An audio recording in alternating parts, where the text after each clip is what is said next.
The speed Seder is one of the oldest tricks in the book that we have. And it's actually very, very effective. We want to be makarev our kips. We want them to realize that Yiddishkeit is beautiful. And there are things that they really can't deal with. And it's hopefully going to work for this year, but if we do this over time, 2 or 3 years, whatever it is, it's going to make them want to come to our Seder. Now, the Seder is a beautiful experience, but you can't have a Seder without your child. The whole idea is to have a child there. First thing we have to know is that there's a beautiful vart. It says, V'haya ki yoimru aleichem b'neichem ma ha'avodah zos lachem. We know that V'haya is a lashon of simcha. And the Haggadah says that which is the son that says this pasuk? The Ben Rasha. So the shaila is, why are you so happy that you have a Ben Rasha? V'haya you b'simcha ki yoimru aleichem b'neichem ma ha'avodah zos lachem. Why would you be happy to have such a child sitting at your Seder? And who said this vart? Yeah, the Kleisenberger Rebbe said, it's very sad to have a Rasha, but if he's talking, Ki yoimru aleichem b'neichem, it's already v'haya, already a reason to be b'simcha, already a reason to be happy. And we had parents that they're having a Seder without the kid. The whole Seder is to teach Bigadat Labincha. How do you have a Seder without a Bincha? So we really want to try to have a Bincha, and we hope that all of your children will be there this year. But if not, they'll hear about what you did. It'll make it closer that they can come, as we have proven. And the way to do that is by doing what's called a speed Seder. Now, the speed Seder is that from the time you come home to the time you start the meal is 30 minutes. 30. You tell your father did that. It means he was already investing. He had got a vata blick. All right? 30 minutes. How is it done? Now, I'll explain to you. Tell your kids in advance, we're doing a special speed Seder this year. They're all going to be very excited. Your kid will hear about it, say, this I got to see. And this is what we do. When you come home, first of all, this is very key. For some reason, it's a late night as it is. We come home and we start picking matzahs. And then we start looking for who's going to sit where. And then we start going ahead and picking wine. All of this stuff could be done beforehand. Between Mincha and Maariv, every year, there's always a speech or something. There's time anyway. You can't have a Maariv. You have to wait anyway. That's when I go ahead. When we come home to the Seder, we're ready to the hotel or wherever it is. When we come in, we're done. Everybody's cup is full. There is a seating is already done. Everyone, the 3 matzahs are done. You're done. Imagine walking home, slipping on your kittel, boom. Why don't we do this? We kill an hour for nothing. That's even for normal people, it's mamish crazy. You know the story of the Chavetz Chaim? The story of the Chavetz Chaim is that he had a Talmud, Reb Leib Chasman, that came and traveled to him. He was a Shiva of Chevron, right? And he was a Mashgiach of Chevron, I think. Mashgiach. And he came in, and the Chavetz Chaim skipped Shalom Aleichem Eshes Chayil. He made Kiddush, he ate, and after the fish, he started singing Shalom Aleichem Eshes Chayil. So he said, Yelamdeinu Rabbeinu, tell me, why did you do this? Said the Chavetz Chaim, I was worried that after you traveled the whole day, that you're going to be hungry. The angels don't get hungry. Malachim einim re'evim, they can wait for their song.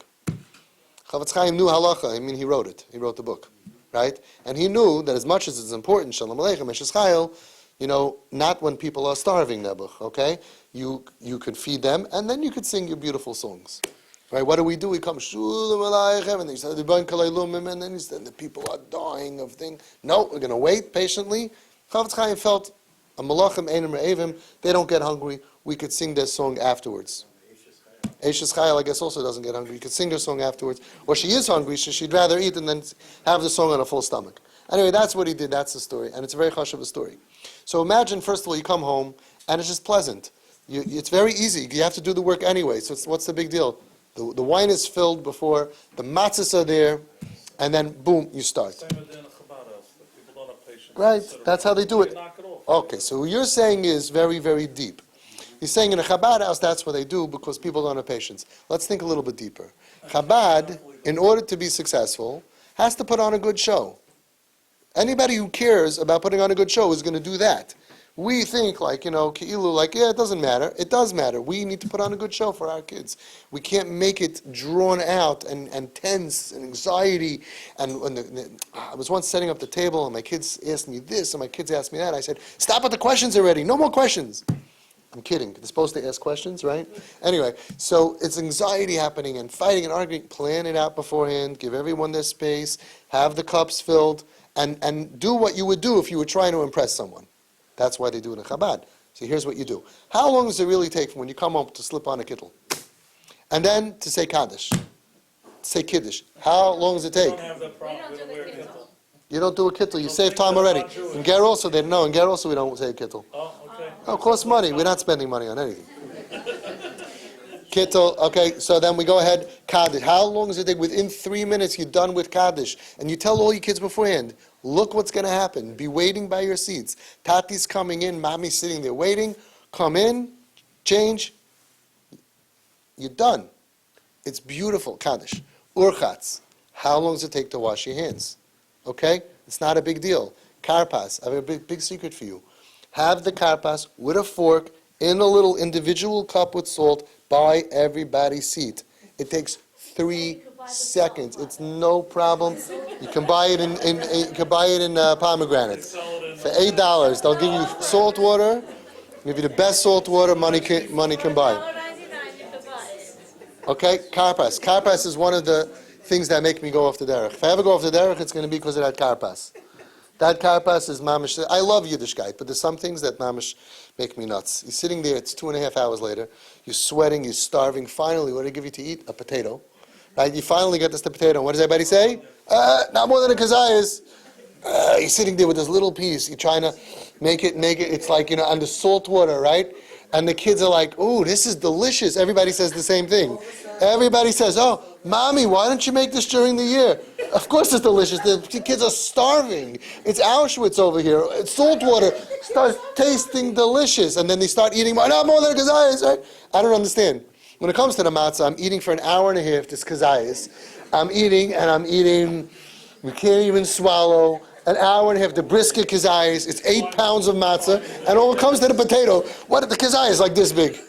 All I'm saying is, why can't the same guy make the kazayas for matzah and for potato? It's so not fair. It's like you get like a half a thing and everybody's looking at you. Oy vey.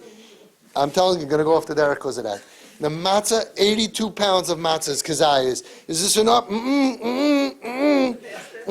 Everybody's You're not allowed to talk.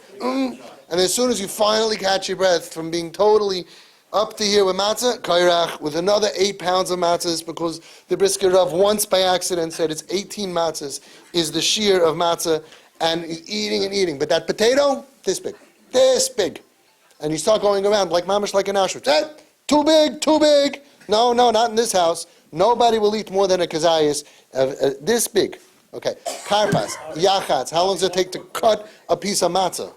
How do you deal with the kid? I have a question soon. Karpats, yachatz. How long does it take to go? Karate chop. Practice beforehand. Practice it. You're done. It's in half. Are you gonna do like a Yachatz. Magid. The magid. Magid. What is magid? Magid is mitzvah l'saper sipur yitzias mitzrayim. Magid. Tell the story. By the way, we've been reading it for a long time. A lot of our kids never even heard the story. They just get lost in the words and all of that. Magid. Tell the story. You don't have to say the words. Magid, you tell the story. There was once a very evil guy. His name was Paroi, and he wanted to kill us. And Hashem saved us. Let's eat. That's it. You can embellish it. You can talk 5 minutes. You can talk 10 minutes. We've had kips that all of a sudden that were there witnessing this event. By the way, of Speed Seder. When you do it, it's a bigger miracle than Kriyas Yamsov. They've never seen anything like Tati's. What? And then all of a sudden they start adding midrashim. We've had kids or kips at the Seder, not dressed appropriately, and they're commenting and they're saying a medrash or something. Say the story for 15 minutes. Karpas, yachat, magid. Right, there was one kid who got really in the shchin. He was talking about the thing, and he started talking about boils, and he got into it. They'll get into it. Spend 20 minutes. When was the last time you told a story for 20? It's a long time. You could prepare in advance. You could add in a lot of midrashim, a lot of stories. 20 minutes is a nice story. Okay? You're up to afterwards, you're done. Do the mitzvah hayom. We want our kips, if they're going to be there, God willing. and if they get up and leave, do your own. No, then you shoot them. Of course, you just continue without them. But we want, what do we want? Mitzvah hayom. I would love that they should all have the what? You can't do the makas. And some people... Oh, then you can do it. But some people you have to be careful with the makas. Some people you have to be, the liberals, the makas, they don't like that God is smiting. Smiting is not so good. Smiting is not a good word for liberals. What are you smiting? What are you smiting? What are you smiting? They don't like that God drowned people. God drowned the Egyptians. They don't like when God. They don't like the evil, the God of wrath, and he's killing his creations. They don't like that. We also have this concept that we also really can't rejoice. What? Which part? Not to say shira, but for some of them it rubs. They don't like that the people are bad and they get drowned, because they think I am bad. So you basically would drown me, yeah? They like when you take out the blood and you say it's because Mitzrayim had pain and Mitzrayim had pain with the blood thing. That's very good, very good. So beware. You have to think about it in advance. I'd love for them to have matzah. Matzah kairech is not so important. Now, what I did every year when I had Home Sweet Home boys around my table, I always had my kids and then my other kids. My wife would say, mine, yours, and ours. So I would say, get them. Who's them? Which them? Our them. Okay. So I always told them when it came to Mara, I gave everyone else, you had enough Mara in your life. You don't need to have more Mara. They love that. And it's true. And then they say, no, I want it. And they'll take like 8 portions and they cry and it becomes their yaitza, the chazan shir of Mara, usually. Okay?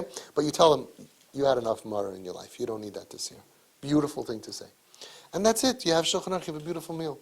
After the meal is over, and then you come to the end of the meal, usually the kips will go back to Kipville, go watch their movies or whatever it is, clean off the table, you take out all your beautiful Haggadahs, you start at the beginning, and you start saying all the words. The biggest Kiddush Hashem. I'm sure that Hashem will be at your Seder. What a Kiddush Hashem. You went ahead, you did all of this to be Makarev, but you're not trying to cut corners. You go back to the beginning, and you start Vihisha Amda, and you start really going through it. By the way, in the first time also, there are key things to say. Ask your Rabbanim. You could say Vihisha Amda, Baruch HaMakom Baruch. That's good. Dayenu is okay also. You can do the playlist that they know from YouTube. That's fine. There are key things that you could say about the kaisis and stuff like that. What? Pesach Matzamar, that's it, you got to say that. Ask your Rav how to, but it's mamish not time consuming. But you can't avoid certain things, and there's also an order you have to be careful of doing things in a certain order. So find out about that with the kaisis and all of that. The kip goes away. It was a nice experience. You makarev them to think that this Pesach is not this torture chamber. You have your meal, you sit down with the other kids, and you go ahead and you do it nicely in Erlich, all the Divrei Torah. You can do it till 5 o'clock in the morning. Now, the skips also like it. They like a non-pressured environment. Skips are siblings of kips. The siblings. A lot of the parents like it. It's not so bad. It's not so bad. It's not so bad. Okay? Be'ezus Hashem, if we do this, even if they're not at the table, they'll hear about it. The kids are talking about it. You'll get them to that Pesach Seder years before the other way. And it's all part of the same concept. We have to make Yiddishkeit enjoyable for each kid on the level that they're on. We don't have a choice.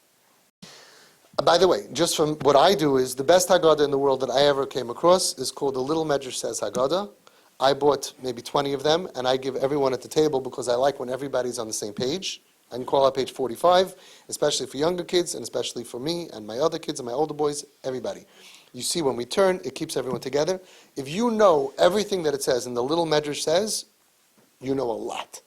It has gewaldige questions and midrashim, and it's delivered mamish beautiful. Not the medrash says, that's too mature for me. The little medrash says. I actually probably have one here. I gave one out always to the Home Sweet Home boys. The best Haggadah in the whole world. And everybody's on the same page. It's big. It's really nice. It's big. You turn the page, it has great questions, tons of midrashim. It's beautiful. To me, that's enough. That's mamish very nice. Okay? Chazak v'yamatz. That's the speed Seder.